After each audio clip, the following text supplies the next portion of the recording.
eCaps Technologies nediet l-ewwel sħubija strateġika tagħha fl-Awstralja fejn il-pjattaforma ta' ride hailing issa qed issaħħaħ lil RuRides operaturi bbażat fl-Awstralja tal-Punent.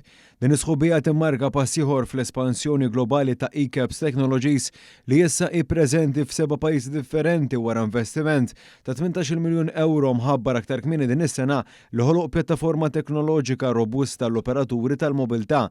Mal-mikrofonu ta' One News il-kap eżekuttiv ta' eCaps Matthew Bezzina qal li jidħul fl-Awstralja juri kemm it-teknoloġija tagħhom hija adattabbli u kapaċi tajn li l-operaturi jniedu servizzi b'suċċess. Dan ukoll b'konformità mal-viżjoni tal-Gvern favur setturi ta' valur miżjud li iżda ma jeħtieġux ammonti kbar ta' ħaddiema. Kumpanija llum qed ninvestu f'industrija li tagħti ħafna valur miżjud. Xiġifieri fejn inti timpjega ftit nies imma meta taqqat il-valur miżjud, ix-xogħol li qed jagħmlu dawn in-nies, eventwalment qed toħloq prodott mhux tal-li qed tużaħ barra minn Malta imma wkoll qed tesportah. Illum eCaps Technologies is-servizzi tagħha qegħdin jintużaw f'7 pajjiżi, l-aħħar wieħed fl-Awstralja, u kuntent ngħid li hemm ħafna interess minn aktar pajjiżi barranin. U fis-sena 2026 ħankunu qed niftħu wkoll f'pajjiż Skandinavu.